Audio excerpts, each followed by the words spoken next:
다니엘서 1장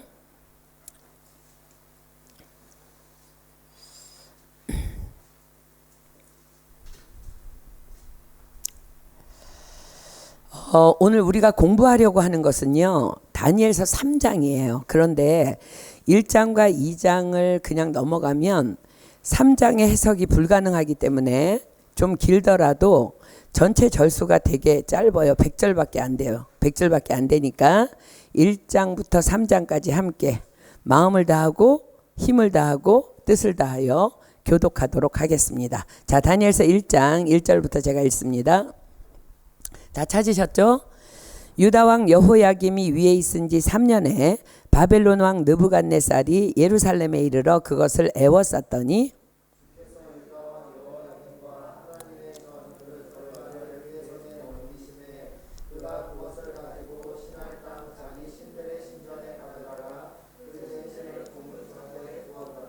왕이 환관장 아스푸나스에게 명하여 이스라엘 자손 중에서 왕족과 귀족의 몇 사람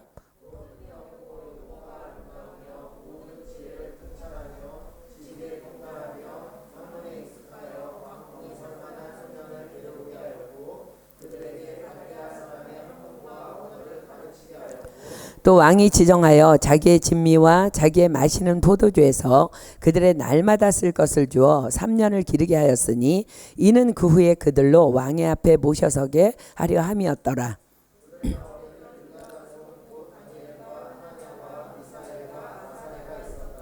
환관장이 그들의 이름을 고쳐 다니엘은 벨드사살이라 하고 하나냐는 사드락이라 하고 미사엘은 메삭이라고 하고 아사랴는 아벳느고라 하였더라.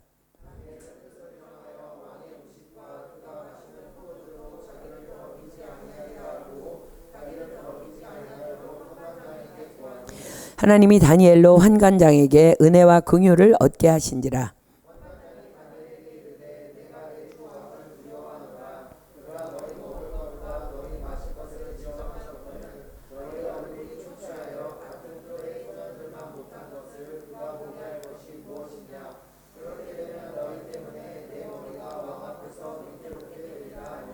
환관장이 세워 다니엘과 하나냐와 미사엘과 아사랴를 감독하게 한 자에게 다니엘이 말하되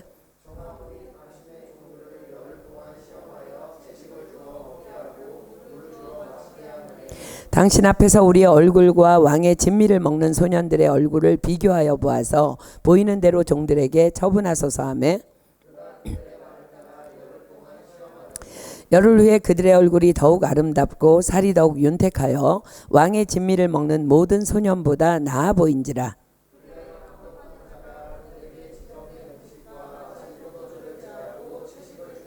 하나님이 이 네 소년에게 지식을 얻게 하시며 모든 학문과 재주에 명철하게 하신 외에 다니엘은 또 모든 이상과 몽조를 깨달아 알더라.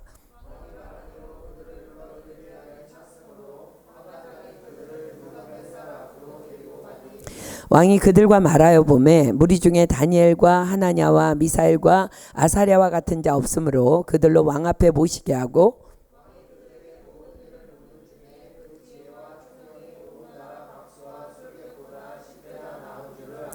다니엘은 고레스 왕 원년까지 있으니라.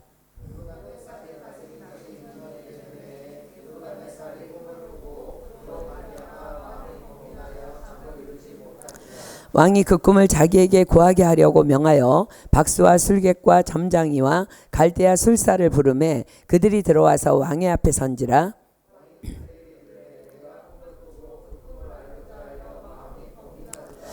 갈대아 술사들이 아람 방언으로 왕에게 말하되 왕이여 만세수를 하소서. 왕은 그 꿈을 종들에게 이르시면 우리가 해석하여 드리겠나이다.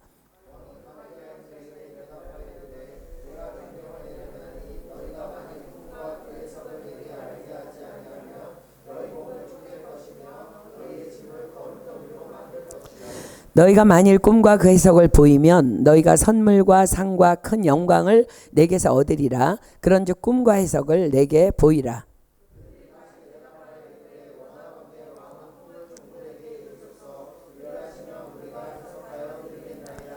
왕이 대답하여 가로되 내가 분명히 아노라. 너희가 나의 명령이 내렸음을 보았으므로 시간을 천연하려 함이로다.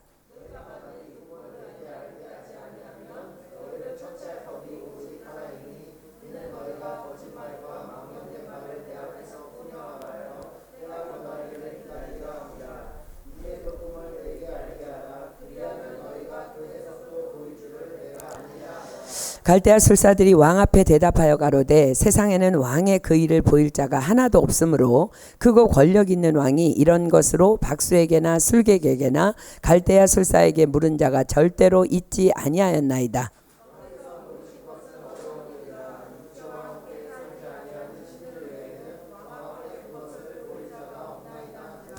왕이 이로 인하여 진노하고 통분하여 바벨론 모든 박사를 다 멸하라 명하니라.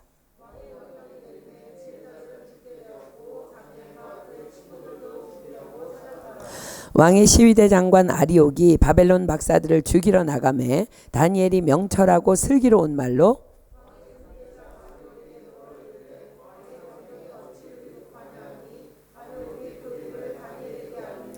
다니엘이 들어가서 왕께 구하기를 기한하여 주시면 왕에게 그 해석을 보여드리겠나이다 하니라.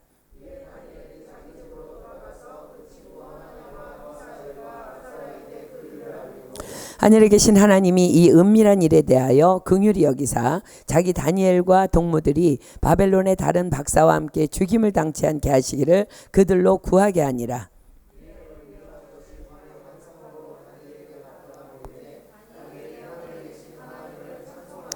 다니엘이 말하여 가로되 영원 무궁히 하나님의 이름을 찬송할 것은 지혜와 권능이 그에게 있음이로다.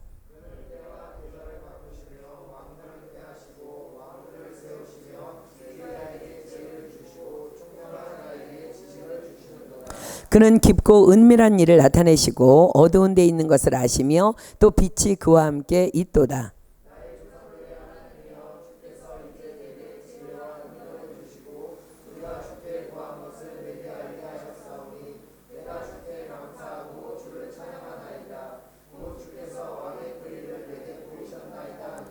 이에 다니엘이 왕이 바벨론 박사들을 멸하라 명한 아리옥에게로 가서 이르매 그에게 이같이 이르되 바벨론 박사들을 멸하지 말고 나를 왕의 앞으로 인도하라. 그리하면 내가 그 해석을 왕께 보여드리리라.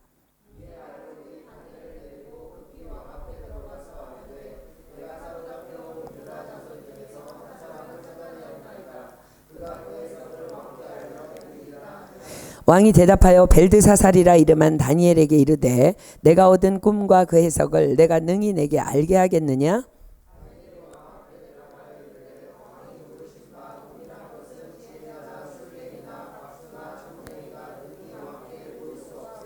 오직 은밀한 것을 나타내실 자는 하늘에 계신 하나님이시라.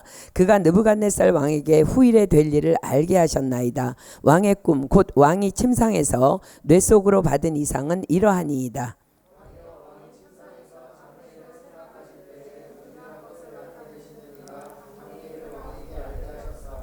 내게 이 은밀한 것을 나타내심은 내 지혜가 다른 인생보다 나은 것이 아니라 오직 그 해석을 왕에게 알려서 왕의 마음으로 생각하던 것을 왕으로 알게 하려 하심이니이다.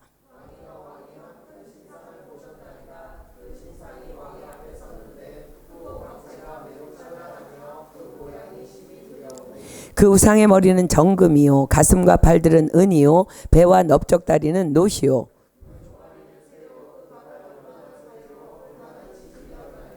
또 왕이 보신즉 사람의 손으로 하지 아니하고 뜨인 돌이 신상의 철과 진흙의 발을 쳐서 부서뜨리매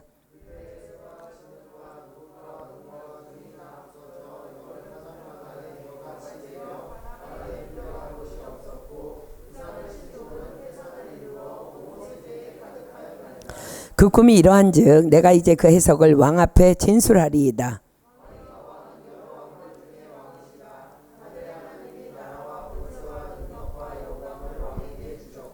인생들과 들짐승과 공중의 새들 어느 곳에 있는 것을 물어나고 그것들을 왕의 손에 붙이사 다 다스리게 하셨으니 왕은 곧 그 금머리이니이다.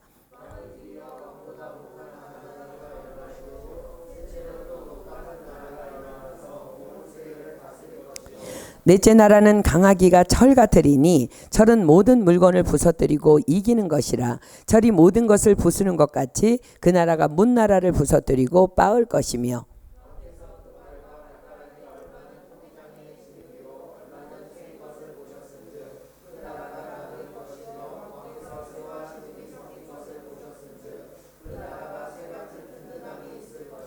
그 발가락이 얼마는 철이요 얼마는 진흙인즉 그 나라가 얼마는 든든하고 얼마는 부서질 만할 것이며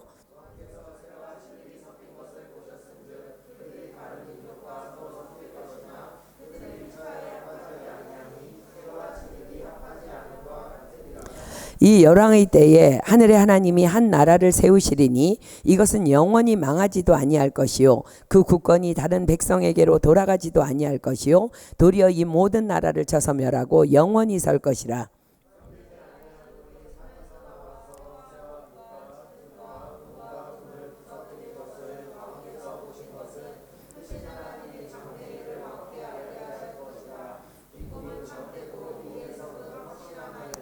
이에 느부갓네살 왕이 엎드려 다니엘에게 절하고 명하여 예물과 향품을 그에게 드리게 하니라.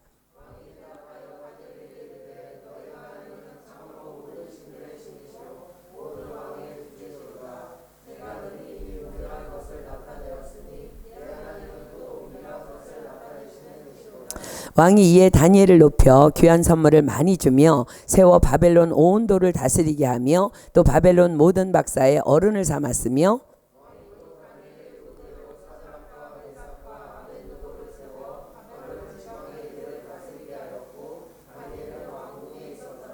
느부갓네살 왕이 금으로 신상을 만들었으니 고는 60규빗이요 광은 6규빗이라 그것을 바벨론도의 두라 평지에 세웠더라.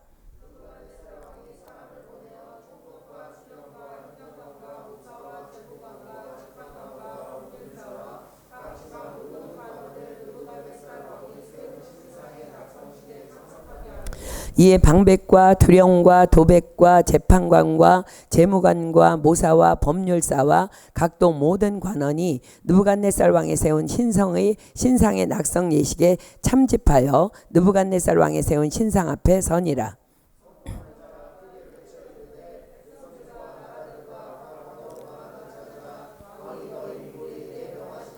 너희는 나팔과 피리와 수금과 사명금과 양금과 생황과 및 모든 악기 소리를 들을 때에 엎드려 느부갓네살 왕에 세운 금신상에게 절하라.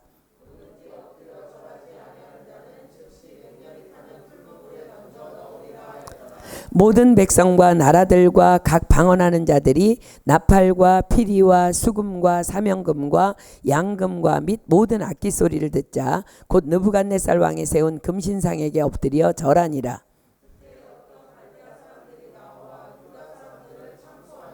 그들이 느부갓네살 왕에게 구하여 가로되 왕이여 만세수를 하옵소서.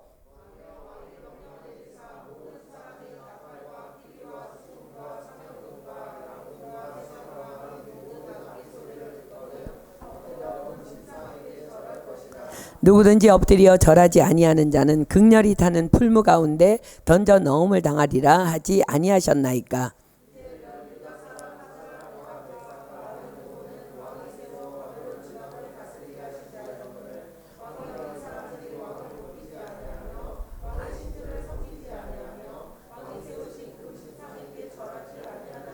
느부갓네살 왕이 노하고 분하여 사드락과 메삭과 아벳느고를 끌어오라 명하매 드디어 그 사람들을 왕의 앞으로 끌어온지라.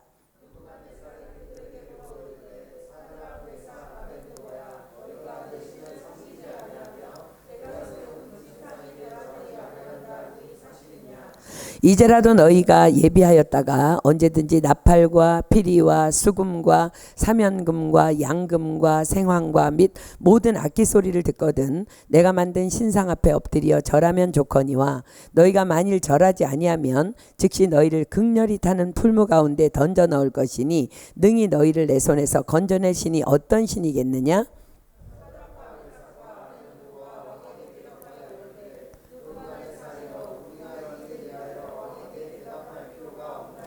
만일 그럴 것이면 왕이여 우리가 섬기는 우리 하나님이 우리를 극렬히 타는 풀무 가운데서 능히 건져내시겠고 왕의 손에서도 건져내시리이다.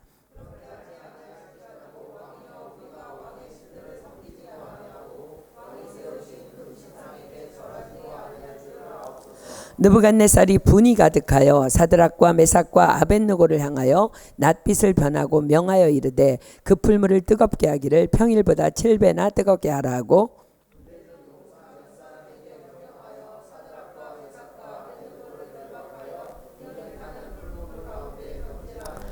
이 사람들을 고이와 속옷과 겉옷과 별다른 옷을 입은 채 결박하여 극렬히 타는 풀무 가운데 던질 때에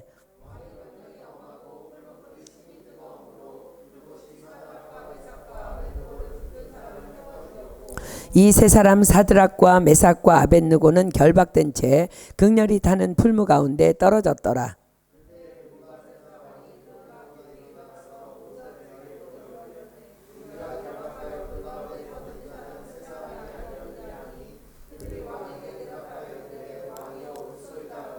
왕이 또 말하여 가로되 내가 보니 결박되지 아니한 네 사람이 불 가운데로 다니는데 상하지도 아니하였고 그 넷째의 모양은 신들의 아들과 같도다 하고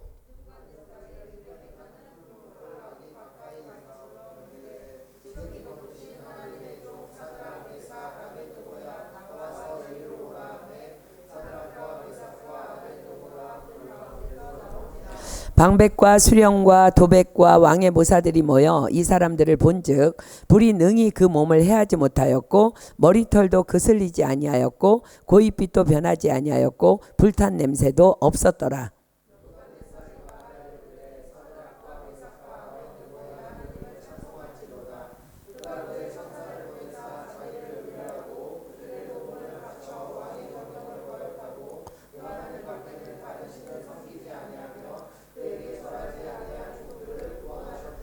그러므로 내가 이제 조서를 내리노니 각 백성과 각 나라와 각 방언하는 자가 무릇 사드락과 메삭과 아벳느고의 하나님께 설만이 말하거든 그 몸을 쪼개고 그 집으로 걸음터를 삼을지니 이는 이같이 사람을 구원할 다른 신이 없음이니라 하고 왕이 드디어 사드락과 메삭과 아벳느고를 바벨론도에서 더욱 높이니라. 아멘. 수고하셨습니다. 그래도 영화 한 편 본 것 같죠? 오늘 우리가 다니엘서를 다시 한 번 더 공부하고자 하는 것은 바로 우리 교회 안에 있는 영적 혹은 육적으로 어린 청년들을 위함입니다. 지금 우리 교회 안에는요, 또마를 비롯한 은비, 주비 이렇게 3명의 10대 청소년들이 있습니다. 또마는 주일학교 선생님들을 통해서 양육을 받고 있고 또 은비, 주비는 우리와 함께 예배를 드리고 있습니다. 어떤 모양으로 예배의 자리에 있든 그 아이들이 1대1로 예수님을 인격적으로 만나는 것이 가장 중요합니다. 그래서 늘 저의 기도 제목은 이 아이들이 온전한 하나님의 자녀로 거듭나게 해달라는 강청함입니다. 그런데 요즘 하나님께서는 또 다른 청소년들을 우리 교회에 모으고 계십니다. 김태영 이수연 집사님의 지인인 18살짜리 딸아이가 지금 파리에 공부하기 위해서 들어와 있고 또 이제 내일이면 17살짜리 남자 고등학생 아이가 파리행 비행기를 타게 됩니다. 이 둘 다 오랜 기도가 있었던 아이들입니다. 내일 오게 되는 남자 청소년 아이는 상테티엔에서 우리 교회를 섬기며 유학한 이유미라는 자매의 아들입니다. 즉 유학생 2세가 유학을 오는 거예요. 그리고 2주 전에는 파리에 살고 있는 우리 교회 출신의 한 집사님이 17살짜리 딸아이를 데리고 와서 함께 예배를 드렸는데 가능하다면 그 딸을 우리 교회에 보내기를 원한다고 해서 하나님께 그 딸을 보내달라고 기도하고 있습니다.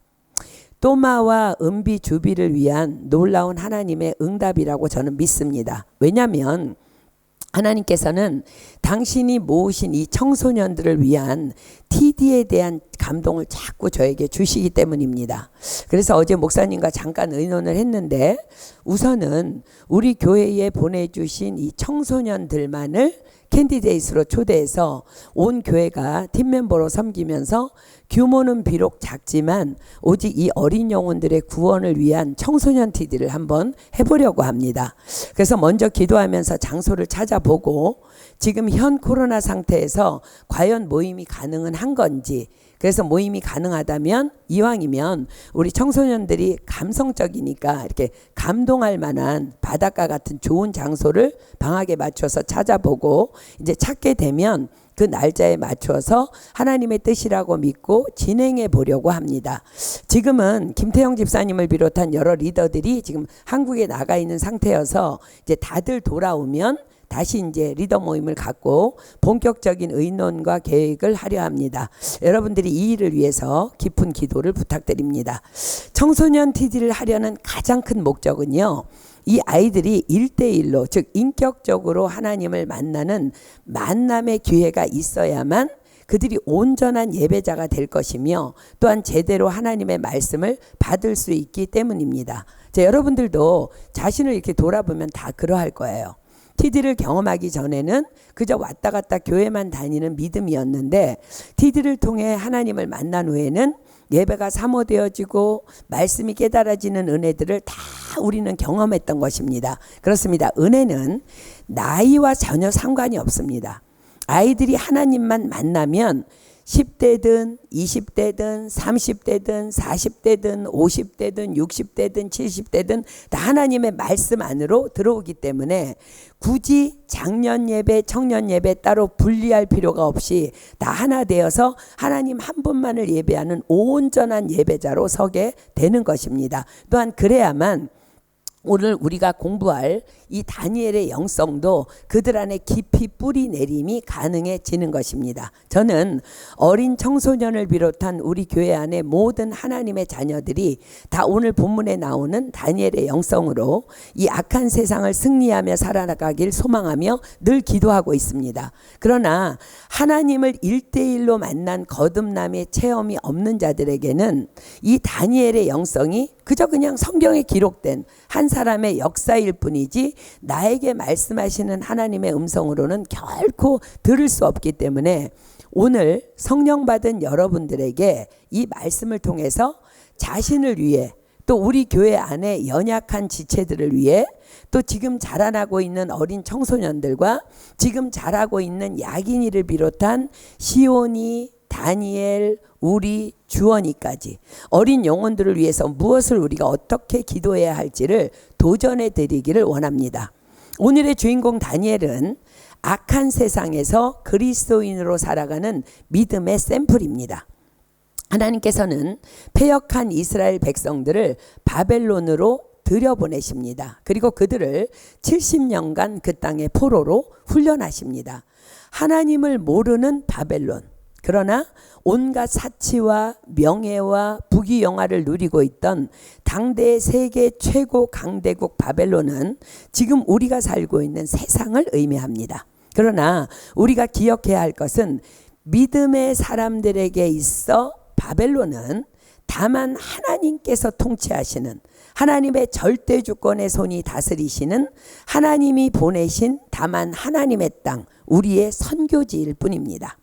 70년간의 바벨론의 포로 생활, 당시 이스라엘 백성들에게는 정말 하나님께서 당신의 자녀들에게 결코 그럴 리가 없으신 말도 안 되는 명령이었습니다. 그래서 그 일을 예언하며 선포하는 예레미야 같은 선지자들을 거짓을 전한다고 때리고 핍박하고 옥에 가두었습니다. 그러나 그것은 하나님의 뜻이었고 명령이었기에 그들은 결국 다 바벨론으로 끌려 들어가게 됩니다. 그렇습니다. 우리도 이 악한 세상으로 보내심을 받은 자들입니다. 예수님께서는 제자들을 세상으로 보내시며 이렇게 말씀하셨습니다. 누가복음 10장 3절입니다. 누가복음 10장 3절. 지금 여러분들이 살고 있는 세상, 교회 밖을 나가서, 또 가정 밖을 나가서 여러분들이 일하고 있는 일터, 세상, 이 바벨론이 지금 바벨론으로 보내면 예수님께서 말씀하세요. 누가복음 10장 3절, 갈지어다 내가 너희를 보냄이 어린 양을 이리 가운데로 보냄과 같도다. 즉 우리도 영적으로 바벨론의 포로 생활 중에 있다는 말씀입니다. 몇 년간? 70년간. 70이라는 숫자는 우리가 인생을 살아가는 날의 수요요. 또한 하나님의 완전수를 상징하는 7과 세상의 완전수를 상징하는 10을 곱한 수입니다. 자, 7 곱하기 10은 70이죠. 자, 사랑하는 여러분, 우리의 믿음은 더하기가 아닌 곱하기인 것 기억하셔야 합니다. 7은 우리가 하나님을 기쁘시게 해드리는 우리의 믿음입니다. 10은 마치 자신의 것인 양 또 영원할 것 같이 세상 바벨론이 자랑하는 재물과 영광과 생명입니다. 그런데 사실 우리는 성령 충만이 떨어지면 그런 바벨론을 사모합니다. 잘 되고 싶고 돈 많이 벌고 싶고 명예와 권력을 얻고 싶고, 그러나 성경은 분명히 기록합니다. 야고보서 1장 16절로 17절입니다. 야고보서 1장 16절로 17절. 야고보서 1장 16절로 17절. 지금 오늘 말씀은 여러분들이 받아야 되는 말씀이기도 하지만 어린 자녀들을 양육하고 우리 교회 안의 청년들을 위해서 우리가 받아서 그들에게 가르쳐야 될 말씀들이니까 잘 숙지하십시오. 야고보서 1장 16절로 17절입니다. 내 사랑하는 형제들아, 속지 말라. 각양 좋은 은사와 온전한 선물이 다 위로부터 빛들의 아버지께로서 내려오나니 그는 변함도 없으시고 회전하는 그림자도 없으시니라. 자, 그렇다면 과연 하나님의 자녀들은 어떻게 하면 그러면 그 각양 좋은 은사와 온전한 선물을 받을 수 있을까? 잠언 22장 4절입니다. 잠언 22장 4절. 잠언 22장 4절입니다. 겸손과 여호와를 경외함의 보응은 재물과 영광과 생명이니라. 아멘. 그래서 믿음은 곱하기라는 거예요. 우리에게 7이라는 하나님을 기쁘시게 해드리는 믿음이 없다면, 믿음이 제로인 상태에서 아무리 노력하고 힘쓰고 발버둥 쳐도 세상이 가진 재물과 영광과 생명이라는 10은 다만 제로가 될 뿐이라는 거야. 곱하기는요, 0 곱하기 만도 0이고 0 곱하기 1억도 제로예요. 그죠? 자, 7 곱하기 10이어야만 70이 되는 것이지 0 곱하기 10은 여전히 제로일 뿐입니다. 그렇습니다. 우리에게 하나님이 없으면 어떤 인생도 그저 제로입니다. 이것이 바로 70년의 바벨론의 포로 생활의 영적 의미입니다. 즉, 하나님을 기쁘시게 해드릴 때 마치 자기 것인 양 교만을 떨며 재물과 영광과 생명을 자랑하는 세상을 하나님께서는 당신을 기쁘시게 해드리는 자들로 밝게 하실 것이며, 또 그 세상이 자랑하는 재물과 영광과 생명을 그들에게서 빼앗아 다만 하나님만을 기쁘게 해드리는 자들에게 주시겠다는 약속이에요. 아멘입니까? 자, 요한일서 5장 4절입니다. 요한일서 5장 4절. 요한일서 5장 4절. 요한일서 5장 4절입니다. 대저 하나님께로서 난 자마다 세상을 이기느니라. 세상을 이긴 이김은 이것이니 우리의 믿음이니라. 아멘입니까? 자, 히브리서 11장 6절입니다. 히브리서 11장 6절. 히브리서 11장 6절.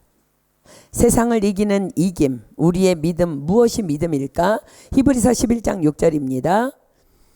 믿음이 없이는 기쁘시게 못하나니 하나님께 나아가는 자는 반드시 그가 계신 것과 또한 그가 자기를 찾는 자들에게 상 주시는 이심을 믿어야 할지니라. 내가 밟고 있는 이 땅이 비록 원수가 다스리는 바벨론 땅이라 할지라도 그곳에 임재해 계신, 그곳을 친히 통치하고 다스리고 계신 하나님을 믿는 것, 그래서 그분의 뜻 안에서 다만 살아갈 때 반드시 나를 축복하실 하나님을 믿는 것, 그것이 바로 믿음이며 그분을 기쁘시게 해드리는 믿음이라는 것입니다. 그렇습니다. 세상은 온통 다 우리와 원수된 땅입니다. 왜냐하면 세상 임금이 바로 사단 마귀이기 때문입니다. 그러나 성경은 분명히 기록합니다. 잠언 16장 7절입니다. 잠언 16장 7절. 잠언 16장 7절. 잠언 16장 7절입니다. 사람의 행위가 여호와를 기쁘시게 하면 그 사람의 원수라도 그로 더불어 화목하게 하시느니라. 아멘. 이것이 바로 포로 생활, 즉 우리 인생 70년의 영적 법칙입니다. 그래서 바벨론에서 내가 포로로 살아갈 것인가, 아니면 그 원수 땅에서 영향력 있는 인생으로 살아갈 것인가 하는 것은 바로 내가 결정하는 거예요. 자, 바벨론의 포로로 들어간 오늘의 주인공 다니엘이 과연 어떤 삶으로 하나님을 기쁘시게 해드렸는지에 대한 기록이 온통 다 다니엘서 전체를 덮고 있습니다. 다니엘은 유다 나라의 왕족으로 태어났지만 느부갓네살의 1차 침공 때에 당시 최대 강대국인 바벨론의 포로로 잡혀갑니다. 그때 그의 나이 17세였습니다. 그래서 우리는 이 청소년들을 어린 나이부터 양육해야 된다는 거예요. 그는 그곳에서 약 70년의 세월을 살다가 그곳에서 생을 마감하게 되는데, 그가 살아있는 동안 바벨론 나라는 느부갓네살 왕을 시작으로 바사국의 고레스 왕까지 6번의 왕권의 교체가 일어납니다. 그러나 그럼에도 불구하고 다니엘은 70년 동안 6번의 정권의 교체가 있었지만 여전히 국무총리의 자리에 있다가 생을 마감합니다. 지금 하나님의 어떤 말씀을 다니엘이 지금 증거하고 있는 것일까요? 사람의 행위가 여호와를 기쁘시게 하면 그 사람의 원수라도 그로 더불어 화목하게 하시느니라. 그렇습니다. 다니엘은 이 말씀의 산 증인입니다. 우리가 읽은 다니엘서 1장은 이 다니엘의 이력서라고 할 수 있는 기록입니다. 자, 다니엘의 이력을 한번 잠깐 들여다볼까요? 다니엘서 1장 3절로 4절이 기록합니다. 다니엘서 1장 3절 4절을 기록합니다. 왕이 환관장 아스브나스에게 명하여 이스라엘 자손 중에서 왕족과 귀족의 몇 사람, 곧 흠이 없고 아름다우며 모든 재주를 통달하며 지식이 구비하며 학문에 익숙하여 왕궁에 모실 만한 소년을 데려오게 하였고. 그렇습니다. 다니엘은 이스라엘 자손이었고 왕족이었고 흠이 없는 자였고 아름다운 자였고 모든 재주를 통달한 자였고 지식이 구비한 자였고 학문에 익숙한 자였습니다. 자, 사랑하는 여러분, 주목하십시오. 우리는 악한 세상이라 일컫는 세상에서 살아가고 있습니다. 그런데 우리가 악하다 하는 세상에서, 그래서 우리가 그토록 복음으로 점령하기를 원하는 세상에서 우리에게 요구하는 조건이 무엇인지 아십니까? 그렇습니다. 느부갓네살 왕이 환관장에게 명합니다. 너는 이스라엘에 가서 왕족과 귀족의 몇 사람, 곧 흠이 없고 아름다우며 모든 재주를 통달하며 지식이 구비하며 학문에 익숙하여 왕궁에 모실 만한 소년을 데려와라. 그렇습니다. 세상도 대충 살아가는 사람 농맥시 거절한다는 것입니다. 오늘 다니엘의 이력이 우리에게 도전합니다. 자, 다니엘은 첫 번째 이스라엘 자손입니다. 바벨론 왕은 알고 있었습니다. 이스라엘 자손이 우수한 두뇌를 가졌음을. 자, 우리에게 적용해 볼까요? 이스라엘 무슨 뜻이에요? 하나님의 뜻대로만 살아가는 자. 야곱은 자기께로 살아가는 자. 그렇습니다. 세상도 크리스천이 우수한지 알고 있습니다. 그러나 크리스천이라 할지라도 야곱은 거절하고 리얼 크리스찬, 즉 이스라엘을 원한다는 거예요. 세상도 알고 있습니다. 내가 진짜인지 가짜인지. 자, 여러분은 어떻습니까? 여러분은 세상이 그토록 데려가고 싶은 이스라엘 맞습니까? 자, 두 번째, 다니엘은 왕족입니다. 그렇습니다. 다니엘은 이스라엘 자손 중에서도 왕족이었습니다. 왕족은 살아있을 때도 왕족이고 죽어서도 왕족입니다. 왜냐하면 왕족으로 태어났기 때문입니다. 자, 사랑하는 여러분, 여러분은 성령으로 거듭난 자입니다. 성령으로 거듭난 자는 왕이신 하나님의 자녀입니다. 왕족이라는 거예요. 살아있는 지금도 왕이신 하나님의 자녀이며 죽어서도 왕이신 하나님의 자녀이기에 우리는 왕이신 하나님의 생명책에 기록되어 그 나라로 옮겨질 것입니다. 그렇습니다. 왕족은 여러분들 뭐 영국 왕족 뭐 이런 거 생각하면 어때요? 품위가 있습니다. 늘 위풍당당합니다. 왜냐하면 왕족이기 때문입니다. 나도 왕이신 하나님이 나의 아버지이시기 때문에 늘 위풍당당합니까? 그렇습니다. 악한 세상도 어둡고 주눅 들어있고 자신감 없는 자 농맥시.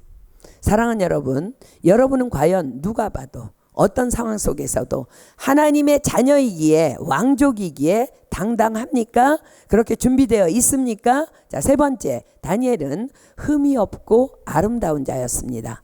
여기서의 흠이 없고 아름다움은 다니엘의 외모적인 것을 말합니다. 외적인 것. 요즘도 신입사원 뽑을 때에 외모를 본다고 남자들도 성형을 한다는 말을 들었습니다. 그러나 흠이 없고 아름다움은 성형을 한다고 결코 해결되지 않습니다. 왜냐하면 흠이 없는 아름다움은 다만 하나님으로만 가능하기 때문입니다. 여호와 우리 주여, 주의 이름이 온 땅에 어찌 그리 아름다운지요. 아름다우신 오 놀라우신 형언할 수 없는 사랑. 아름다움은 하나님의 또 다른 이름이며 속성입니다. 성경은 기록합니다. 전도서 8장 1절입니다. 전도서 8장 1절. 전도서 8장 1절입니다. 구약성경 전도서 8장 1절. 지혜자와 같은 자 누구며 사리의 해석을 아는 자 누구냐. 사람의 지혜는 그 사람의 얼굴에 광채가 나게 하나니 그 얼굴에 사나운 것이 변하느니라. 자, 그렇다면 얼굴에 광채가 나게 하고 얼굴에 사나운 것이 변하게 하는 그 지혜가 무엇일까? 잠언 9장 10절 피겠습니다. 잠언 9장 10절. 잠언 9장 10절. 잠언 9장 10절입니다. 여호와를 경외하는 것이 지혜의 근본이요 거룩하신 자를 아는 것이 명철이니라. 그렇습니다. 지혜는 여호와를 경외하는 것입니다. 그래서 잠언 31장 30절은 이렇게 말씀합니다. 잠언 31장 30절. 너무너무 잘생기고 너무너무 아름답다고요? 아니요. 잠언 31장 30절입니다. 고운 것도 거짓되고 아름다운 것도 헛되나 오직 여호와를 경외하는 여자는 칭찬을 받을 것이라. 성경에서 여자는 성도를 얘기하죠. 그렇습니다. 흠이 없고 아름다운 외모는 다만 여호와를 경외하는 자들의 것입니다. 그렇습니다. 다니엘은 잘생긴 탤런트같이 생긴 조각미남이 아니라 하나님을 경외함으로 그 내면에서 흘러나오는 흠이 없고 아름다운 외모를 갖춘 자였던 것입니다. 사랑하는 여러분, 지금 여러분들의 외모는 어떠합니까? 자, 네 번째, 다니엘은 모든 재주를 통달한 자였습니다. 여기에서의 모든 재주의 통달은 뛰어난 지혜를 의미합니다. 지혜가 충만하여 옳고 그른 사리 해석을 분별할 줄 아는 자입니다. 자, 그러나 무엇이 지혜의 근본이라고요? 우리 아까 읽었죠? 여호와를 경외하는 것이 지혜의 근본이요 거룩하신 자를 아는 것이 명철이니라. 그렇습니다. 지혜로움 또한 여호와를 경외함에서만 비롯됩니다. 자, 다섯 번째, 다니엘은 지식이 구비한 자였습니다. 지식이 구비하다는 것은 지식을 두루두루 갖춘 자입니다. 즉 쉽게 말해서 똑똑한 자입니다. 세상은 지식이 구비한 똑똑한 자를 공부를 많이 하고 명문학교에서 공부하고 가방끈이 긴 사람이라고 생각합니다. 그러나 성경은 세상이 말하는 똑똑한 자, 즉 지식의 근본 또한 여호와를 경외함에서부터 온다고 말씀하십니다. 자, 잠언 1장 7절입니다. 잠언 1장 7절. 잠언 1장 7절. 잠언 1장 7절입니다. 여호와를 경외하는 것이 지식의 근본이언을 미련한 자는 지혜와 훈계를 멸시하느니라. 그렇습니다. 그래서 믿음은 곱하기라 했습니다. 즉 아무리 명문학교 출신이며 박사학위가 10개라 해도 여호와를 경외함이 없다면 결코 그 지식은 지식으로 구비되지 못하는 것입니다. 제로가 되는 것입니다. 그러나 여호와를 경외하는 자들의 지식은 그것이 비록 적은 지식이라 할지라도 놀라운 뛰어남으로 구비되어지는 것입니다. 자, 지금 여러분 보고 있습니까? 다니엘에서 여호와를 경외함을 빼면, 자, 다니엘이라는 사람에서 여호와 경외함을 빼면 아무것도 없을 정도로 다니엘은 다만 여호와를 경외하는 자였습니다. 자, 여호와를 경외함, 그것이 무엇일까요? 하나님 말씀에 두려워 떠는 자, 그 말씀에 생명을 거는 자, 바로 그러한 자가 여호와만을 경외하는 자인 것입니다. 자, 사랑하는 여러분, 여러분도 다니엘처럼 세상이 그토록 데려가길 원하는 흠이 없고 아름다우며 모든 재주를 통달하는 지혜와 지식을 구비한 그러한 자가 되기를 원하십니까? 그렇다면 다만 여호와를 경외하십시오. 세상이 아닌 다만 하나님만을 두려워하며 다만 하나님만을 신뢰하는, 하나님 말씀에 운명을 거는 여러분들을 하나님께서는 놀라운 지혜와 지식과 총명의 사람으로 아름답게 빚어 주실 것입니다. 이사야 11장 2절입니다. 이사야 11장 2절, 누가 그렇게 하실까요? 성령께서 그리하신다는 것. 이사야 11장 2절입니다. 이사야서 11장 2절.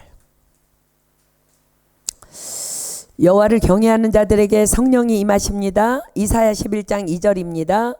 여호와의 신 곧 지혜와 총명의 신이요 모략과 재능의 신이요 지식과 여호와를 경외하는 신이 그 위에 강림하시리니. 다 주신다는 거, 다. 자, 그렇게 되면 어떤 일이 일어나요? 요한복음 14장 26절입니다. 요한복음 14장 26절. 요한복음 14장 26절입니다. 요한복음 14장 26절.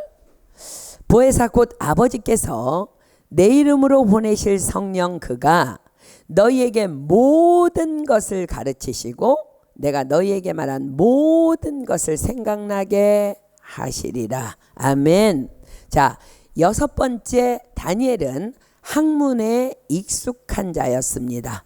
여호와를 경외하는 자가 최선을 다해 힘써야 할 유일한 행함입니다. 익숙하다라는 말은 결코 서투르지 않은 능숙한 상태를 의미합니다. 학문에 익숙한 자, 즉 자신의 전공 분야에서 또 자신의 사명의 자리에서 게으르지 않고 최선을 다함으로 누가 보아도 인정할 만한 성실함을 겸비한 자입니다. 학생은 최선을 다해 공부하고, 운동선수는 최선을 다해 훈련하고 연습하고, 직장인은 최선을 다해 성실히 일하고, 음악가는 최선을 다해 연습하고 연주하고, 가정주부는 최선을 다해 살림하고, 아기 엄마는 최선을 다해 아기를 돌보고, 자신의 전공이나 전문 분야에 있어서는 누구보다도 부지런함으로 힘써서, 디자이너라면 누가 보아도 프로 디자이너, 건축가라면 누가 보아도 프로 건축가, 음악가라면 누가 보아도 프로 음악가라고 인정할 만큼 세상 말로 빠삭해야 합니다. 자, 그래도 성경 공부인데 좀 세상적인 말 같아서 도대체 제가 이 빠삭하다는 말을 뭐라고 여러분들에게 전달해야 하는지 말을 정확히 전달할 수 있을까 해서 사전을 찾아보았더니요, 제가 오늘 깜짝 놀랐어요. 빠삭하다는 말이 속어가 아니라 표준어랍니다. 어떤 일을 낱낱이 알고 있어 화나다, 어떤 일에 대해 아주 잘 알거나 통달한 것을 의미한다라는 말의 표준어랍니다. 저는 말씀을 준비하면서 이제 오늘 처음 알았는데 참 한국말이요, 담고 있는 뉘앙스가 너무 놀라워요. 어제 말씀을 준비하는데 이게 빠삭한데, 이 빠삭하다는 말이 성경 공부 때 쓰면 조금 거시기한데, 그래서 이제 다른 말로 대체하려고 쓰는데 표준어라는 거예요. 너무너무 한국말이 담고 있는 건 너무 놀라운 것 같아요. 그렇습니다. 학문에 익숙하다는 것은요, 자신이 하고 있는 일에, 자신에게 맡겨진 일에 빠삭한 것을 의미하는 거예요. 이것은 뛰어남, 즉 탁월함과는 다른 의미입니다. 여러분 기억하십시오. 탁월함은 하나님께서 주시는 은혜의 선물이지 우리의 노력함으로 얻어지는 것은 아닙니다. 그러나 우린 탁월할 순 없어도 최선을 다해 성실할 수는 있습니다. 그러나 또 최선을 다해 성실함으로 나아가는 자는 반드시 하나님께서 탁월함을 주셔서 높여주실 것이라고 1장 20절이 말씀하십니다. 자, 다니엘서 1장 20절 보세요. 다니엘서 1장 20절입니다. 왕이 그들에게 모든 일을 묻는 중에 다니엘과 세 친구들이 여호와를 경외함으로 지금까지 온 거 아니에요, 그죠? 왕이 그들에게 모든 일을 묻는 중에 그 지혜와 총명이 온 나라 박수와 술객보다 10배나 나은 줄을 아니라. 그렇습니다. 탁월함은 여호와를 경외하는 자들에게 반드시 부어주시는 하나님의 약속의 선물입니다. 아멘입니까? 믿으십니까? 그러나 지금 다니엘이 지금 갖고 있는 학문에 익숙한 자, 그것은요, 누군가 나의 전공이나 전문 분야에 대해서 질문했을 때 정말 똑소리 날 정도로 제대로 숙지하고 있는 상태, 그것을 말하는 거예요. 세상도 그런 사람을 원한다는 거예요. 여러분은 여러분의 전공 분야에 또 지금 있는 사명의 자리에서 똑소리 날 정도로 최선을 다하고 있습니까? 그렇습니다. 다니엘은 그런 학문에 익숙한 자였습니다. 다니엘은 그렇게 다만 여호와를 경외함으로 또 자신의 자리에서 최선을 다하여 살아가다가 그런 그를 원하는 바벨론으로 뽑혀서 들어갑니다. 지금 우리 교회 안에도 본격적으로 바벨론으로 들어가야 할 준비 중에 있는 지체들이 여럿 있습니다. 이제 막 졸업한 아라가 그렇고 희주자매가 그렇고 우리 시온이 엄마도 지금 이제 인턴 준비하는 것도 그렇고 그렇습니다. 자, 사랑하는 여러분, 우리는 악한 세상인 바벨론에 들어가 그리스도인으로 살아가야 할 사명을 받은 자들입니다. 우리도 다니엘처럼 다만 이렇게 준비되어져야 합니다. 다시 기억하십시오. 악한 세상인 바벨론 왕이 환관장에게 명하여 어떤 자들을 데려오라고 하였다고요? 흠이 없고 아름다우며 모든 재주를 통달하며 지식이 구비하고 학문에 익숙하여 왕궁에 모실 만한 소년을 데려오게 하였다고 말씀합니다. 그렇습니다. 우리는 세상으로 들어가기 위해서 세상을 기웃거리는 자가 아니라 세상이 나를 스카웃해가는 자로 준비되어져야 하는 것입니다. 또한 우리 교회 안에서 자라고 있는 어린 청소년들과 어린 아이들도 지금부터 이렇게 세상으로 뽑혀 들어가기 위해, 그래서 하나님의 영광을 드러내는 자로 쓰임 받기 위해 준비해야 합니다. 이 시대에 수많은 청년들이 연봉 높은 대기업, 즉 바벨론으로 들어가기를 꿈을 꿉니다. 그러나 그들이 여호와를 경외하는 자로 또 자신의 자리에서 최선을 다하는 자로 준비되지 않으면 바벨론은 결코 그러한 자를 원하지도 않지만, 혹 그렇게 들어간다 할지라도 결코 견디지 못하거나 혹은 바벨론의 노예가 되어서 평생을 그렇게 살아가야만 하는 것입니다. 자, 보세요. 성경은 분명히 기록합니다. 다니엘서 1장 4절 5절 볼까요? 그들에게 갈대아 사람의 학문과 방언을 가르치게 하였고 또 왕이 지정하여 자기의 진미와 자기의 마시는 포도주에서 그들의 날마다 쓸 것을 주어 3년을 기르게 하였으니 이는 그 후에 그들로 왕의 앞에 모셔서게 하려 함이었더라. 자, 보세요. 그렇게 데려간 소년들에게, 스카우트해간 소년들에게 처음에는 높은 연봉과 최고의 세상적인 것들을 누릴 수 있는 기회를 제공합니다. 갈대아 사람의 학문과 방언을 가르쳐 줍니다. 바벨론은 당시 세상 최대의 강대국이었습니다. 그 나라 학문과 언어를 그것도 공짜로 배울 수 있다는 것은 누구나 꿈꾸는 참으로 놀라운 기회가 아닐 수 없습니다. 지금으로 말하자면 공짜로 원어민처럼 능숙한 영어를 할 수 있도록 모든 환경을 제공하고 최고의 선생님을 붙이고 그래서 세계 최고의 명문인 하버드에서 공부할 수 있는 기회를 준 것과도 마찬가지입니다. 또 왕이 지정하여 자기의 진미와 자기의 마시는 포도주에서 그들의 날마다 쓸 것을 주어서 3년을 기르게 하였다는 것은 마치 미국에서 최고 최상의 것을 공급받는 백악관의 음식을 먹여주었다는 것을 의미합니다. 그러나 당시 바벨론 왕의 진미는 최고 최상의 재료로 만든 음식인 것은 분명하지만 그것이 왕이 자기 우상에게 제사한 우상의 제물이었습니다. 그리고 그렇게 포로 소년들에게 최고의 것을 누리게 함은 목적은 다만 바벨론 나라와 바벨론 왕을 섬기는 자기들의 헌신된 노예를 만들기 위함임을 성경은 지금 분명하게 기록합니다. 다니엘은 이 놀라울 정도의 포로 소년들을 향한 바벨론의 호의 앞에서 단호하게 뜻을 정합니다. 아무리 자신이 포로로 잡혀왔지만 하나님을 경외하는 자신을 우상의 제물과 포도주로 더럽힐 수는 없었기 때문입니다. 자, 1장 8절 볼까요? 다니엘은 뜻을 정하여 왕의 진미와 그의 마시는 포도주로 자기를 더럽히지 아니하리라 하고, 자, 고린도전서 10장 20절로 21절이 다니엘이 뜻을 정해야만 했던 이유를 기록합니다. 고린도전서 10장 20절로 21절입니다. 고린도전서 10장 20절로 21절입니다. 보십시오. 대저 이방인의 제사하는 것은 귀신에게 하는 것이요 하나님께 제사하는 것이 아니니 나는 너희가 귀신과 교제하는 자 되기를 원치 아니하노라. 너희가 주의 잔과 귀신의 잔을 겸하여 마시지 못하고 주의 상과 귀신의 상에 겸하여 참여치 못하리라. 아멘입니까?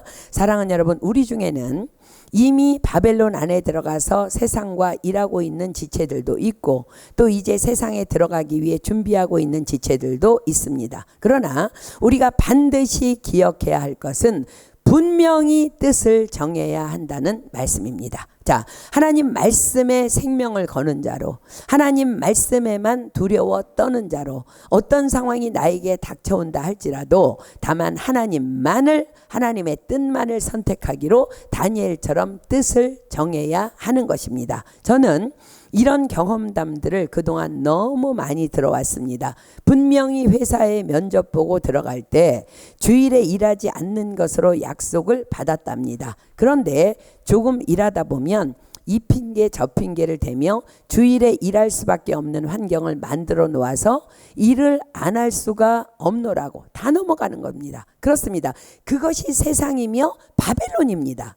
알고 들어가야 합니다. 그래서 뜻을 정해야 하는 것입니다. 그러나 다니엘처럼 뜻을 정하지 않는다면 그냥 그들의 노예가 되어버릴 수밖에 없는 것입니다. 그러나 뜻을 분명하게 정한다면 왕 중에 왕이신 하나님께서 나로 세상을 밟고 이기게 하실 것입니다. 왜냐고요? 성경은 분명히 이렇게 기록합니다. 잠언 29장 26절입니다. 잠언 29장 26절입니다. 바벨론을 통치하는 세상 주관자들, 주권자들이 분명히 있습니다. 자, 잠언 29장 26절입니다. 여러분들 분명히 말씀 받으십시오. 잠언 29장 26절, 주권자에게 은혜를 구하는 자가 많으나 사람의 일의 작정은 여호와께로 말미암느니라. 아멘. 그렇습니다. 우리 아버지 하나님은 만왕의 왕이시며 만주의 주이시기 때문입니다. 자, 1장 8절로 9절 볼까요? 뜻을 정한 다니엘이 환관장에게 이 말씀을 기억하며 은혜를 구합니다. 왜요? 일의 작정은 하나님이 하시는 것이니까. 자, 1장 8절로 9절 봅니다. 자기를 더럽히지 않게 하기를 환관장에게 구하니 하나님이 다니엘로 환관장에게 은혜와 긍휼을 얻게 하신지라. 아멘. 자, 보세요. 세상적으로 보면 환관장은 일개 포로로 잡혀온 소년 다니엘을 죽일 수도 또 살릴 수도 있는 권력을 가진 자입니다. 그러나 그가 만약 이 어린 것이 감히 포로 주제에 왕의 진미를 거절해? 라고 분을 낸다면 다니엘은 그냥 그 자리에서 목숨을 잃게 되는 것입니다. 그러나 다니엘은 자신이 죽는다 할지라도 하나님을 경외하기로 결정합니다. 귀신의 제물로 자신을 더럽히느니 차라리 죽음을 선택한 것입니다. 그런데 성경이 무엇라 기록하고 있어요? 하나님이 다니엘로 환관장에게 은혜와 긍휼을 얻게 하신지라. 누가요? 하나님이. 그렇습니다. 환관장 위에 하나님이 계시다는 말씀입니다. 그렇습니다. 하나님은 온 땅의 절대 주권자이십니다. 주권자에게 은혜를 구하는 자가 많으나 사람의 일의 작정은 여호와께로 말미암느니라. 이 믿음이 없이는 기쁘시게 못하나니 하나님께 나아가는 자는 반드시 그가 계신 것과 자기를 찾는 자들에게 상 주시는 이심을 믿어야 할지니라. 사람이 여호와를 기쁘시게 하면 그 사람의 원수라도 화목하게 하시느니라. 아멘입니까? 그렇습니다. 하나님이 그리 하신 것입니다. 그런데 우리가 또 하나 주목할 사항이 있습니다. 다시 8절 한번 볼까요? 다니엘은 뜻을 정하여 왕의 진미와 그의 마시는 포도주로 자기를 더럽히지 아니하리라 하고, 자 보세요. 누가 뜻을 정했어요? 다니엘이. 다니엘과 세 친구가 함께 뜻을 정한 것이 아니라 다니엘이 홀로 왕의 진미와 그의 마시는 포도주로 자기를 더럽히지 아니라 하고 다니엘 홀로 뜻을 정한 것입니다. 그런데 그 다음 기록된 10절을 보면요, 환관장이 복수로 말합니다. 이렇게 말합니다. 10절 보세요. 그가 너희 먹을 것과 너희 마실 것을 지정하셨거늘 너희의 얼굴이 초췌하여 동무 소년들만 못한 것을 그로 보시게 할 것이 무엇이냐. 그렇게 되면 너희 까닭에 내 머리가 왕 앞에서 위태하게 되리라. 지금 너희가 누구예요? 누구 말하는 거예요? 다니엘과 세 친구. 어찌 된 일이에요? 그렇습니다. 홀로 뜻을 정한 다니엘은 은밀한 중에 환관장을 찾아가서 부탁한 것이 아니라 공식 석상에서 은혜를 구했을 것입니다. 왜요? 포로 주제에 무슨 자격으로 은밀한 부탁이 과연 있을 수 있겠어요? 포로로 잡혀온 소년들을 모아놓고 오리엔테이션이 있었을 것입니다. 자, 너희들 잘 들어라. 오늘부터 너희들은 바벨론에 들어왔기 때문에 먼저 이름을 멋진 바벨론식 이름으로 개명한다. 그리고 너희들에게는 최고의 학문과 최고의 언어와 바벨론에서 사용하는 갈대아 말을 배울 수 있는 기회가 주어진다. 그리고 너희들의 먹을 음식은 다 왕의 진미와 왕의 포도주로 먹고 마시는 특권을 누리게 될 것이다. 그렇게 3년간의 훈련이 끝나면 너희들은 다 왕 앞에 서서 왕과 인터뷰를 보게 될 것이다. 그리고 너희들 중에 왕의 테스트에 합격한 몇몇 사람은 왕궁에서 일하게 되는 특채를 누리게 될 것이다. 잘 알겠나? 그때 다니엘이 뜻을 정하여 손을 번쩍 든 것입니다. 과연 이 행동은 죽으면 죽으리라의 결단이었습니다. 환관장님, 저는 여호와를 경외하는 자입니다. 여호와께서는 당신의 백성들에게 이방신의 제물을 먹는 것과 술을 금하셨습니다. 저는 이 자리에서 죽음도 결단합니다. 전 왕의 진미를 먹고 마실 수 없습니다. 그것은 하나님의 백성인 내 몸을 더럽히는 것이기 때문입니다. 혹시 제가 왕의 진미를 먹고 마시지 않을 수 있을까요? 그때 아마도 하나냐와 미사엘과 아사랴도 정신이 번쩍 났던 것 같아요. 그래서 저도 거절합니다. 저도 거절합니다. 저도 거절합니다. 라고 그들이 함께 일어섰을 것입니다. 그러나 반면에 다른 소년들은 공포에 벌벌 떨고 있었을 것입니다. 오늘 쟤네들 제삿날이네. 그러나 그 순간 누가 역사하셨어요? 인생의 영을 다스리시는 하나님께서 사람이 하나님을 기쁘시게 하면 그 사람의 원수라도 화목해 하시느니라. 자, 하나님께서 환관장의 마음을 다스리셔서 환관장이 갑자기 이렇게 생각하기 시작하면 이놈들 봐라. 멋진 놈들인데? 쓸만한 놈들이 되겠는데? 잘 키워야 되겠는데? 어린 녀석들이 대단하군. 역시 이스라엘 듣던 대로 굉장하군. 그리고 성경이 기록합니다. 9절입니다. 하나님이 다니엘로 환관장에게 은혜와 긍휼을 얻게 하신지라. 할렐루야. 그렇습니다. 이 하나님이 저와 여러분의 하나님이심을 믿으십니까? 아멘. 그렇습니다. 과연 아멘입니다. 그렇습니다. 그렇게 다니엘 한 사람의 하나님을 향한 뜻을 정함이 그 세 친구까지 축복의 길로 이끌어주게 된 것입니다. 저는 저와 여러분이 이 시대에 또 우리 교회 안에 여러분의 가정 안에 이 다니엘이 되기를 예수님의 이름으로 축복합니다. 아멘. 그렇게 환관장의 은혜를 입어서 고기와 포도주를 제외한 채식만을 먹으며 다니엘과 세 친구는 은밀한 가운데 3년을 지내게 됩니다. 그리고 왕이 명한 기한이 되자 그들은 다른 소년들과 소년 포로들과 함께 왕 앞으로 불려갑니다. 성경은 놀라운 말씀을 기록합니다. 자, 17절 볼까요? 하나님이 이 네 소년에게 특별히 이 네 소년에게 지식을 얻게 하시며 모든 학문과 재주에 명철하게 하신 외에 다니엘은 또 모든 이상과 몽조를 깨달아 알더라. 자, 보세요. 원래 다니엘과 세 친구와 이 소년들은 지식도 있고 학문과 재주에 명철한 자들인 줄 알고 뽑아왔던 아이들이에요. 그런데 지금 하나님이 뭐라고 말씀하세요? 이 네 소년에게 지식을 얻게 하시며 모든 학문과 재주에 명철하게 하셨대요.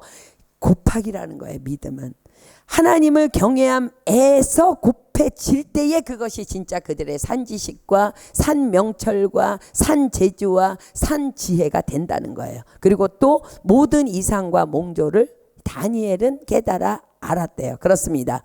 하나님께서는 하나님만을 경외함으로 자신을 더럽히지 않기로 뜻을 정하고 그 왕성한 식욕의 청년의 때에 여러분 17에서 20살까지 어떻게 채식만 먹겠어요? 왕성한 식욕의 청년의 때에 채식만으로 3년을 지내며 바벨론의 모든 훈련의 과정을 감당해온 다니엘과 세 친구들에게 모든 학문과 재주에 명철한 은혜를 마구마구 부어주십니다. 그렇습니다. 여호와를 경외하는 것은 과연 지혜와 지식의 근본입니다. 그래서 믿음은 곱하기인 것입니다.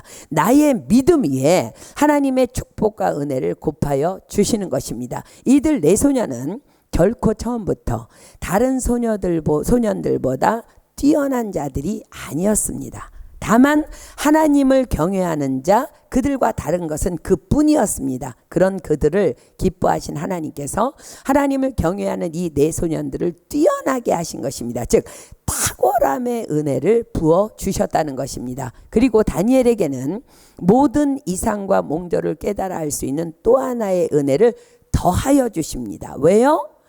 다니엘이 먼저 뜻을 정하여 선포했기 때문입니다.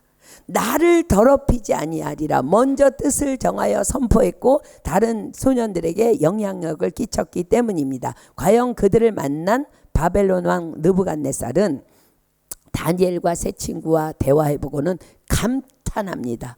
감탄에 빠집니다. 자, 19절 20절입니다. 왕이 그들과 말하여 보매 무리 중에 다니엘과 하나냐와 미사엘과 아사랴와 같은 자 없으므로 그들로 왕 앞에 모시게 하고 왕이 그들에게 모든 일을 묻는 중에 그 지혜와 총명이 온 나라 박수와 술객보다 10배나 나은 줄을 아니라. 자, 그 많은 소년 중에 누구로 왕 앞에 모시게 하는 직분자로 뽑았다고요? 무리 중에 다니엘과 하나냐와 미사엘과 아사랴와 같은 자 없으므로 그들로입니다. 자, 그리고 그들은 악한 세상 바벨론에서의 본격적인 그리스도인으로서의 빛의 사명의 삶을 드디어 시작합니다. 자, 여러분들에게 질문합니다. 그럼 다른 소년들은 어떻게 되었을까요? 무리 중에 라고 하는 거 보니까 그 소년들의 숫자가 적지 않았던 것으로 볼 수 있어요. 그죠? 다른 소년들은 어떻게 됐을까? 성경에 기록되어 있지 않아 정확한 것은 잘 모릅니다. 그러나 분명한 것은 그들도 처음에는 흠이 없고 아름다우며 모든 재주를 통달하며 지식이 구비하며 학문에 익숙하여 왕궁에 모실 만한 소년들이었기에 바벨론으로 데려옴을 당했던 자들이었다는 것입니다. 그러나 그들은 눈에 보이지 아니하시는 하나님을 두려워한 것이 아니라 눈에 보이는 세상을 두려워함으로 믿음을 저버립니다. 예수님께서는 분명히 말씀하십니다. 마태복음 10장 28절로 29절입니다. 마태복음 10장 28절로 29절. 마태복음 10장 28절로 29절입니다. 몸은 죽여도 영혼은 능히 죽이지 못하는 자들을 두려워하지 말고 오직 몸과 영혼을 능히 지옥에 멸하시는 자를 두려워하라. 참새 2마리가 한 아사리온에 팔리는 것이 아니냐? 그러나 너희 아버지께서 허락지 아니하시면 그 하나라도 땅에 떨어지지 아니하리라. 그러므로 너희는 세상을 두려워하지 말라는 거야. 다 하나님 손에 있다는 거야. 또한 주님은 말씀하십니다. 세상의 것들로 너희를 더럽히면 악한 세상 바벨론에서조차도 버림을 당할 것이라고. 왜요? 온 땅의 죄인은 다만 하나님이시기 때문입니다. 자, 마태복음 5장 13절입니다. 마태복음 5장 13절. 마태복음 5장 13절. 너희는 세상의 소금이니 소금이 만일 그 맛을 잃으면 무엇으로 짜게 하리요? 후에는 아무 쓸데없어 다만 밖에 버리워 사람에게 밟힐 뿐이니라. 바벨론에서 밟힐 뿐이니라. 자, 너희는 세상의 소금이니 악한 세상에서 그리스도인으로 살아가는 것, 그것이 바로 소금의 사명입니다. 소금은 내가 죽어 음식의 맛을 내는 조미료입니다. 그러나 소금이 맛을 잃으면 주께서 말씀하십니다.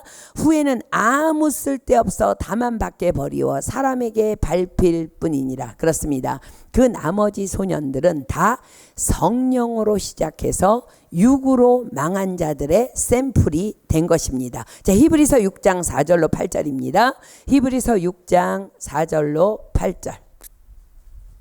히브리서 6장 4절로 8절입니다. 한 번 비침을 얻고 하늘의 은사를 맛보고 성령에 참여한 바 되고 하나님의 선한 말씀과 내세의 능력을 맛보고 타락한 자들은 다시 새롭게 하여 회개케 할 수 없나니 이는 자기가 하나님의 아들을 다시 십자가에 못 박아 현저히 욕을 보임이라. 자, 그러면 우리는 어떻게 해야 될까요? 땅이 그 위에 자주 내리는 비를 흡수하여 말씀을 받았다면 말씀대로 살아야 된다는 거야. 밭가는 자들의 쓰기에 합당한 채소를 내면 하나님께 복을 받고, 만일 가시와 엉겅퀴를 내면 버림을 당하고 저주함에 가까워 그 마지막은 불사름이 되리라. 그래서 성경은 경고합니다. 갈라디아서 3장 3절입니다. 갈라디아서 3장 3절입니다. 갈라디아서 3장 3절. 그 바벨론의 그 명철에서 포로로 정말로 뽑혀왔던 그들을 향해, 또 지금 어리석은 우리를 향해 말씀하십니다. 갈라디아서 3장 3절. 너희가 이같이 어리석으냐? 성령으로 시작하였다가 이제는 육체로 마치겠느냐? 그러므로 우리는 어떻게 해야 될까요? 요한일서 2장 15절로 17절입니다. 요한일서 2장 15절로 17절. 요한일서 2장 15절로 17절입니다. 이 세상이나 세상에 있는 것들을 사랑치 말라. 누구든지 세상을 사랑하면 아버지의 사랑이 그 속에 있지 아니하니 이는 세상에 있는 모든 것이 육신의 정욕과 안목의 정욕과 이생의 자랑이니 다 아버지께로 쫓아온 것이 아니요 세상으로 쫓아온 것이라. 이 세상도 그 정욕도 지나가되 오직 하나님의 뜻을 행하는 이는 영원히 거하느니라. 자, 마태복음 16장 하나 더 보겠습니다. 마태복음 16장 24절로 27절. 마태복음 16장 24절로 27절입니다. 예수님께서 오늘 저와 여러분들에게 다시 한번 말씀하십니다. 마태복음 16장 24절로 27절. 이에 예수께서 제자들에게 이르시되 아무든지 나를 따라오려거든 자기를 부인하고 자기 십자가를 지고 나를 쫓을 것이니라. 누구든지 제 목숨을 구원코자 하면 잃을 것이요 누구든지 나를 위하여 제 목숨을 잃으면 찾으리라. 사람이 만일 온 천하를 얻고도, 여러분 바벨론에 가서 국무총리 되면 뭐 할 거예요? 왕 되면 뭐 할까요? 온 천하를 얻고도 제 목숨을 잃으면 무엇이 유익하리요? 사람이 무엇을 주고 제 목숨을 바꾸겠느냐? 인자가 아버지의 영광으로 그 천사들과 함께 오리니 그때에 각 사람의 행한 대로 갚으리라.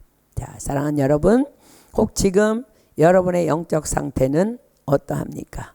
다니엘과 세 친구처럼 죽으면 죽으리라는 각오로 뜻을 정하여 오직 하나님만을 경외하기로 결정한 삶을 바벨론 안에서 세상 속에서 살아내고 있습니까?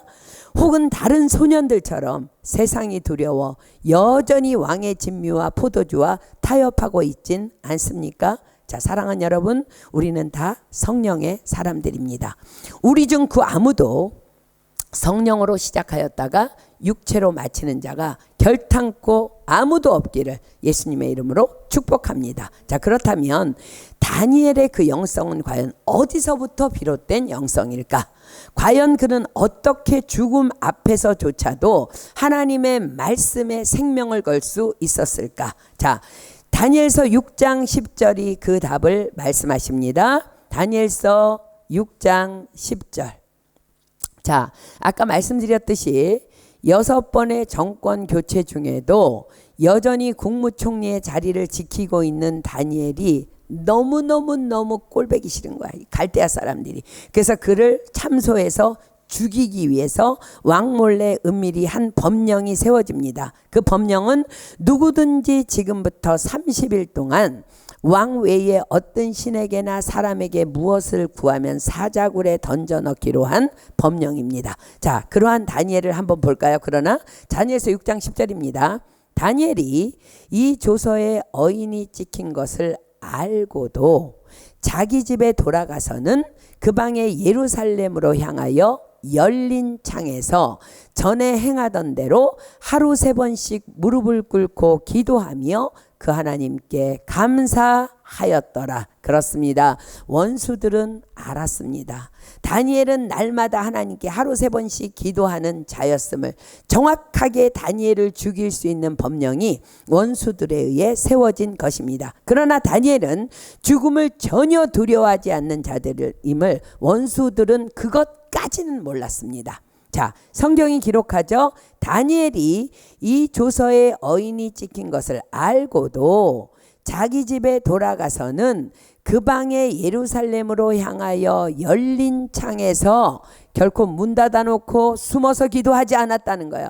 결코 그들이 두려워 숨어서 기도하지 않았다는 거예요. 전에 행하던 대로 하루 3번씩 무릎을 꿇고 기도하며 그 하나님께 감사하였더라. 자, 어떻게 다니엘이 기도했다고요?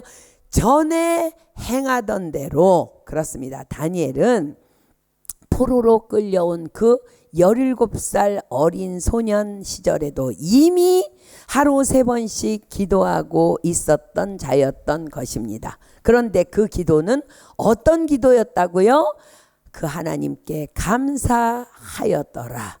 범사에 감사하라. 이는 그리스도 예수 안에서 너희를 향하신 하나님 뜻이니라. 그렇습니다. 다니엘의 일평생은 하루도 빠짐없이 날마다, 그것도 하루 3번씩 하나님께 감사 기도를 드렸던 인생이었습니다. 그것이 바로 다니엘의 영성의 근본되는 기초입니다. 그것이 바로 다니엘로 다니엘되게 한 것입니다. 저는 코로나 상황을 주신 하나님께 너무너무 감사를 드립니다. 코로나 까닭에 우리 교회 모두가 하루 3번의 기도를 할 수 있는 은혜를 입었기 때문입니다. 저는 이 코로나가 종식된 후에도 우리 모두는 다 다니엘처럼 하루 3번의 감사의 기도를 놓치지 않는 일평생이 되기를 소원합니다. 그렇습니다. 하루 3번의 기도는 우리로 죽음도 두려워하지 않을 만큼의 다니엘의 영성을 공급해 줄 것이 분명하기 때문입니다. 성경은 뜻을 정하여 자신을 세상 것으로 더럽히지 아니하기로 결정한 다니엘에 대하여 이렇게 기록합니다. 자, 다니엘서 1장 21절입니다. 다니엘은 고레스 왕 원년까지 있으니라. 자, 무슨 말이에요? 그렇게 오늘 느부갓네살 왕 앞에 선 그 모습 그대로 70년 후인 고레스 왕 원년까지 70년의 세월을 한결같이 당당히 이방 땅에 서서 그리스도인의 삶을 살아내었다는 것입니다. 그리고 다니엘서 2장은 이런 다니엘에게 너무나 상을 주시고 싶으셔서 친히 일하시는 하나님에 대한 기록을 담고 있습니다. 제가 2장과 3장은 그냥 대충 넘어가고 오늘 3장을 공부하려고 했는데, 지금 원 계획은 그렇지만 3장을 공부하려 했지만 하나님의 강권하심이 1장에 있음을 깊이 깨닫고 다시 1장을 이제 오늘 이제 공부했는데 2장과 3장은 이제 다음 주로 넘어가도록 하겠습니다. 자, 사랑하는 여러분, 말씀을 정리합니다. 다니엘의 이력 보세요. 온통 다 여호와를 경외함 뿐입니다. 다만 하나님 말씀에만 두려워 떠는 자, 그리고 거기에 나에게 맡겨주신 자리에서 최선을 다하는 삶, 그것이 다니엘 이력의 전부입니다. 많은 사람들이 흙수저로 태어난 자신을 원망합니다. 그러나 오늘 다니엘의 이력은 금수저도 은수저도 아닌 하나님의 수저입니다. 다음 주 2, 3장을 공부하며 알겠지만 사실상 다니엘은 하나님만을 두려워했지 뭐 딱히 한 게 없어. 한 개. 그는 일평생 하나님만 두려워하고 하나님 경외한 것밖에 없어. 그러다가 사자굴에 들어가서 살림을 받고 그 친구들은 또 뭐 풀무불에 들어갔다 살아. 그러면서 하나님만 경외했는데 영향력 있는 인생으로 바벨론에서 70년 동안 살았다는 거야. 그러나 그는 그 하나로 여호와 경외함 하나로 70년을 한결같이 세상 속에서 선한 영향력을 끼치는 빛과 소금의 역할을 넉넉히 감당해 냅니다. 그리고 다니엘서를 마치면서 다니엘을 이렇게 칭찬합니다. 다니엘서 12장 3절입니다. 다니엘서 12장 3절. 다니엘 12장 3절. 지혜 있는 자는 궁창의 빛과 같이 빛날 것이요, 많은 사람을 옳은 대로 돌아오게 한 자는 별과 같이 영원토록 비추리라. 자, 사랑하는 여러분, 지금 여러분의 영성의 주소는 어디입니까? 자, 기억하십시오. 우리는 우리 자신이 먼저 다니엘의 영성으로 서지 않으면 여러분이 양육하고 있는 자녀들, 제자들, 목원들, 교회 안의 청소년들, 그리고 나의 자녀들을 결단코 다니엘로 양육할 수 없습니다. 오늘 지금 내가 먼저 다니엘의 영성으로 하나님 앞에 서기를 예수님의 이름으로 축복합니다. 우리 기도하고 찬양하고 기도하겠습니다.